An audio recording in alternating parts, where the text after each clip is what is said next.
Alhamdulillahilladzi ja'ala al-laila wan-nahara khilfatan liman arada an yadhakkara aw arada syukura.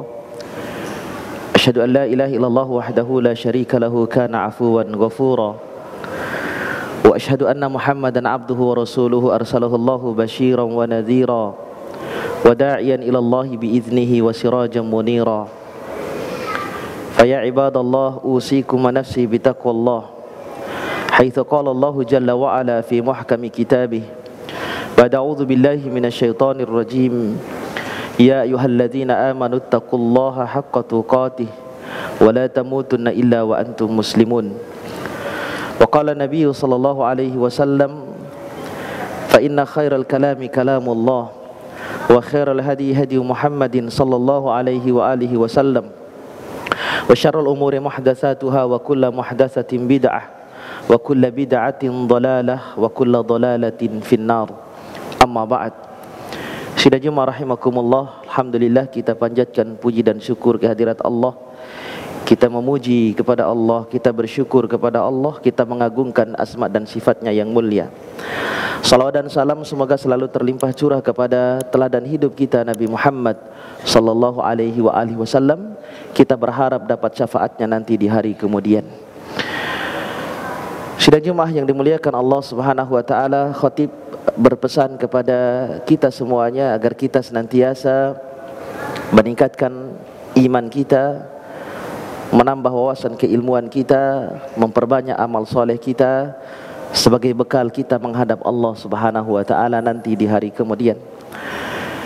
Kami juga menyampaikan pesan tambahan kepada jamaah semuanya agar tidak bercakap-cakap di saat khatib sedang berkhutbah, tidak main handphone, juga kepada anak-anakku tercinta untuk tidak berbicara, tidak mengobrol satu sama lain agar tidak mengganggu kekhusyuan kita di dalam melaksanakan ibadah Jumat ini. Sudah Jumat yang dimuliakan Allah Subhanahu wa taala, dalam beberapa hari yang akan datang kita akan melewati momen pergantian tahun yang terjadi secara periodik dan mirisnya dirayakan oleh sebagian besar umat Islam di negeri kita. Padahal kita tahu ini adalah syiar kekufuran. Tidak ada di dalam ajaran agama Islam yang mulia ini. Terdapat banyak kemungkaran yang terjadi di dalamnya. Maka sebagai umat Islam yang berakal, yang berilmu, yang beriman, seharusnya kita tidak mengikuti tradisi orang-orang di luar agama kita. Sebab Nabi SAW ketika ditanya tentang trompet, kemudian Nabi SAW bersabda di dalam hadis riwayat Imam Abu Dawud, huwa min amril yahud. Trompet itu adalah tradisi dan kebiasaan orang-orang Yahudi. Sidang Jumat yang dimuliakan Allah Subhanahu wa taala, jangan sampai kita bertasyabuh kepada orang-orang di luar agama kita. Banyak kemungkaran yang terjadi di malam itu, di mana sebagian besar kita bangun hingga tengah malam, sampai bergadang kita tanpa hajat menunggu detik-detik pergantian tahun. Padahal Nabi SAW sudah mengajarkan syariat yang mulia kepada kita.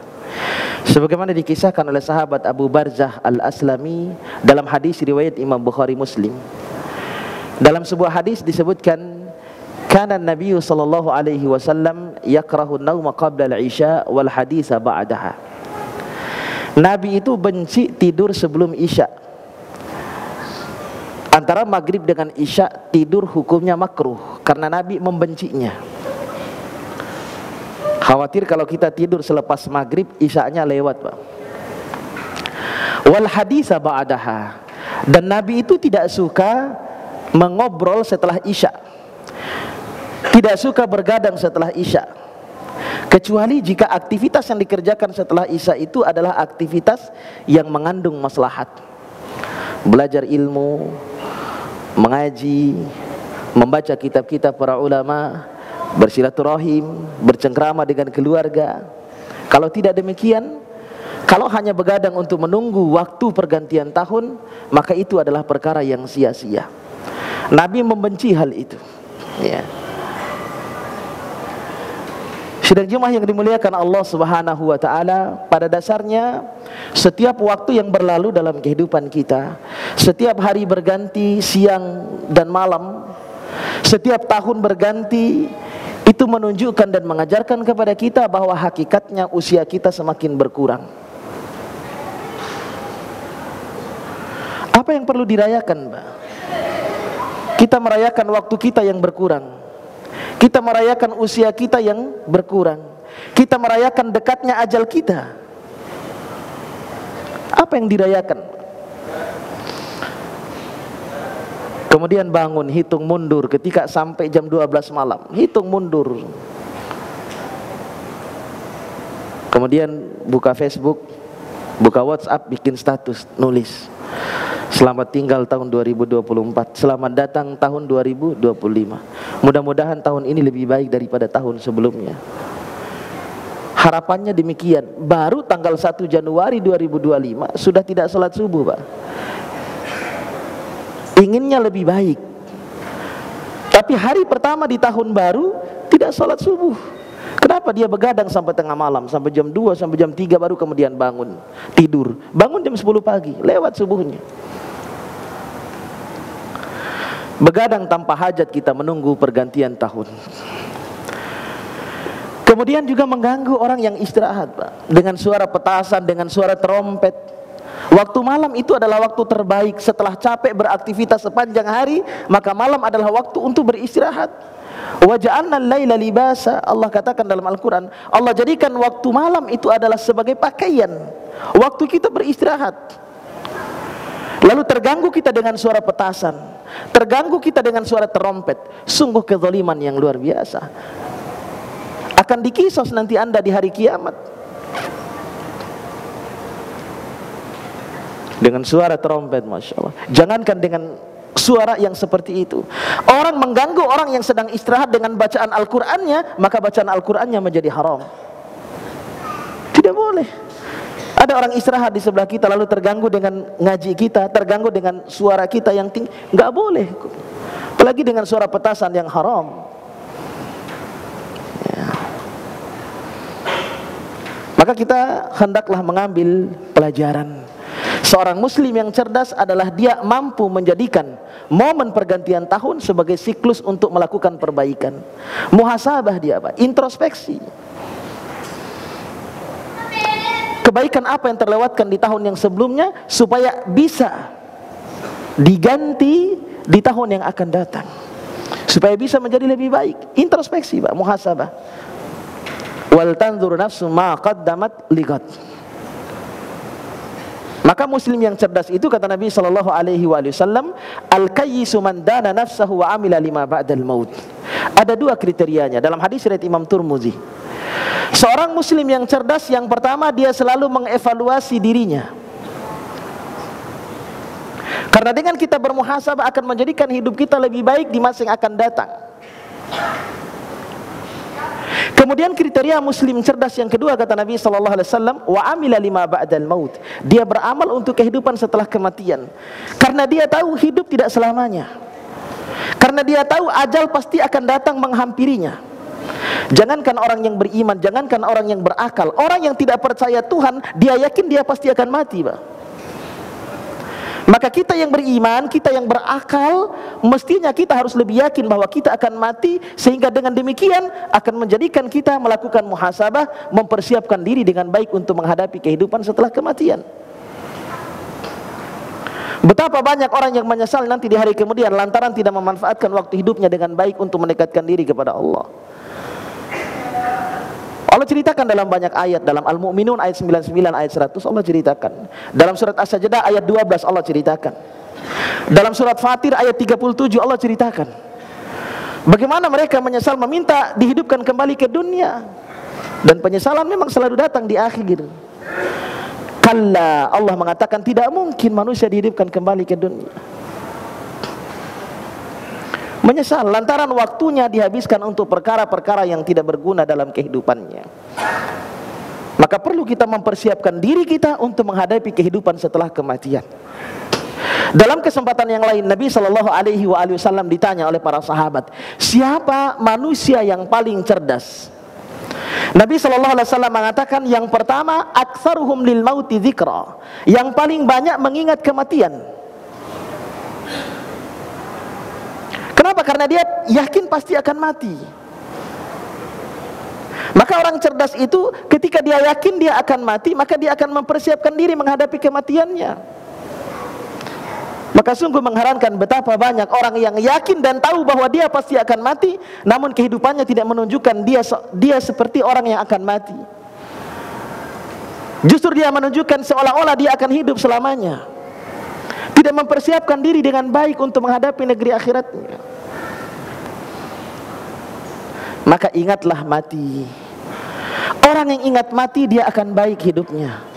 Orang yang ingat mati dia akan rajin ibadahnya. Orang yang ingat mati dia akan segera bertaubat kepada Allah. Man aktsara min dzikril mauti ukrima bi salasati asya. Imam Ad-Daqaq, seorang ulama ahli tafsir, sebagaimana dinukil oleh Imam Qurtubi dalam kitabnya At-Tazkirah, beliau mengatakan, siapa yang sering mengingat mati, maka Allah akan muliakan dia dengan 3 perkara. Yang pertama, ta'jilut taubah, dia akan segera bertaubat. Karena dia yakin ajal tidak akan menunggu taubatnya. Ajal bisa datang kapan saja kepadanya. Sehingga dia segera bertaubat dan memohon ampun kepada Allah, karena dia tidak ingin meninggalkan dunia ini dalam keadaan membawa dosa. Yang kedua, qana'atul qalb. Orang yang selalu mengingat mati, hatinya akan selalu merasa cukup. Karena orientasinya adalah kehidupan setelah kematian. Obsesinya adalah kehidupan akhirat, bukan dunia. Sehingga dia qanaah, selalu merasa puas berapapun jatah yang Allah berikan baginya. Lapang dadanya. Yang ketiga, orang yang selalu mengingat mati, kata beliau, nasyatul ibadah, dia akan rajin ibadahnya. Wa man nasyal maut uqiba bi salasati asya. Siapa yang lalai dari mengingat kematian, maka Allah akan menghukumnya dengan 3 perkara pula. Taswifut taubah. Yang pertama, dia akan menunda-nunda taubat.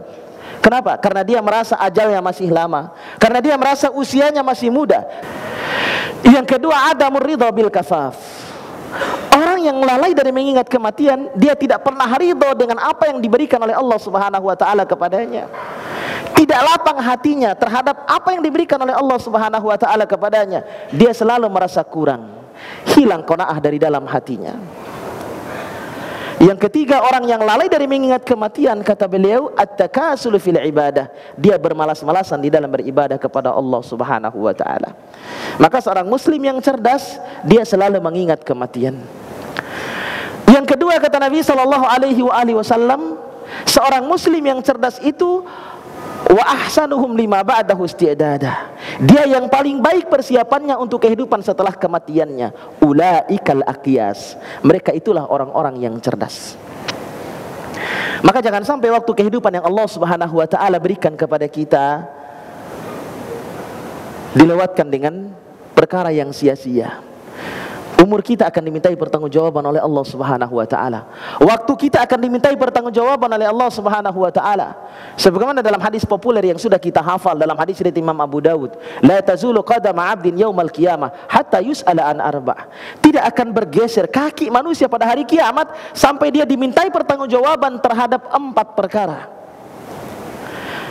An ilmihi fima fa'al, akan ditanya tentang ilmunya, sudahkah dia amalkan atau tidak.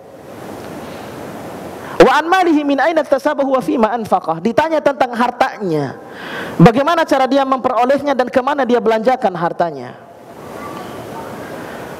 Wa an umrihi fima afnah, tentang umurnya, tentang usianya, untuk apa dia habiskan waktunya.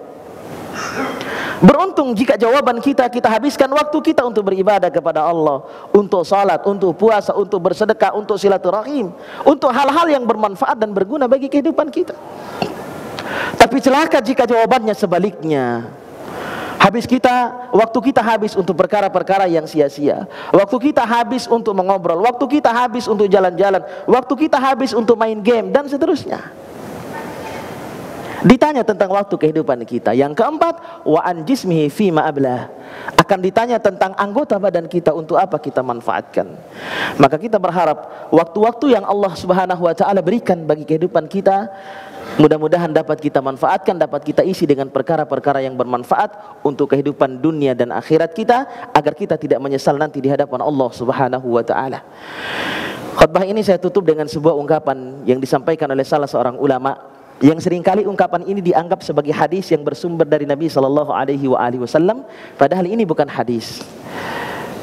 Di dalam Ihya Ulumuddin juga ungkapan ini dikategorikan sebagai hadis Nabi sallallahu alaihi wasallam. Namun salah seorang ulama ahli hadis, Imam Al-Iraqi, dalam Takhrij Ahaditsil Ihya, beliau mengatakan ini bukan hadis Nabi sallallahu alaihi wasallam, tapi ini ungkapan salah seorang yang bernama Abdul Aziz bin Abu Ruwad, yang dimana dalam mimpinya beliau berjumpa dengan Rasulullah sallallahu alaihi wasallam dan Rasul menyampaikan pesan ini. Jadi bukan hadis, tapi ini adalah pesan yang disampaikan oleh Abdul Aziz bin Abu Ruwad dalam mimpinya ketika beliau berjumpa dengan Nabi sallallahu alaihi wasallam. Apa kata beliau? Man kana yaumuhu khairan min amsihi fahuwa rabih. Siapa yang hari ini lebih baik daripada hari sebelumnya, ibadahnya lebih baik daripada hari sebelumnya, tahun ini lebih baik daripada tahun sebelumnya, maka dia adalah orang yang beruntung. Wa man kana yaumuhu syarran min amsihi fahuwa mal'un. Siapa yang hari ini lebih buruk daripada hari yang sebelumnya, siapa yang ibadahnya di tahun ini menurun dibandingkan dengan tahun sebelumnya, hari ini lebih buruk dibandingkan dengan hari sebelumnya, maka dia orang yang celaka, dia orang yang dilaknat. Wa man kana yaumuhu mithla amsihi fahuwa maghbun. Siapa yang hari ini sama saja dengan hari sebelumnya, tidak ada peningkatan dalam ibadahnya, maka sungguh dia adalah orang yang merugi. Maka kita berharap semoga kita termasuk orang-orang yang beruntung di hadapan Allah Subhanahu wa taala. Barakallahu li wa lakum fil Qur'anil azim wa nafa'ni wa iyyakum bima fihi minal ayati wa dzikril hakim wa taqabbal minni wa minkum tilawatahu innahu huwal ghafurur rahim.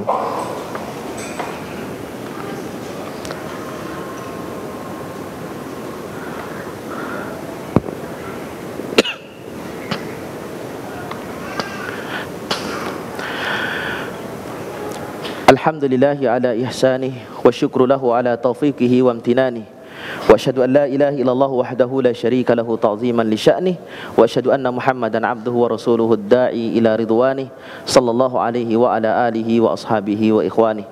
Qala Allah jalla wa ala, a'udzu billahi minasy syaithanir rajim, ya ayyuhalladzina amanu taqullaha haqqa tuqatih wa la tamutunna illa wa antum muslimun. Wa qala Inna Allah wa malaikatahu yusalluna ala nabi ya ayyuhalladzina amanu sallu alaihi wa sallimu taslima. Allahumma salli wa sallim wa barik ala nabiyina Muhammadin wa ala alihi wa sahbihi ajmain.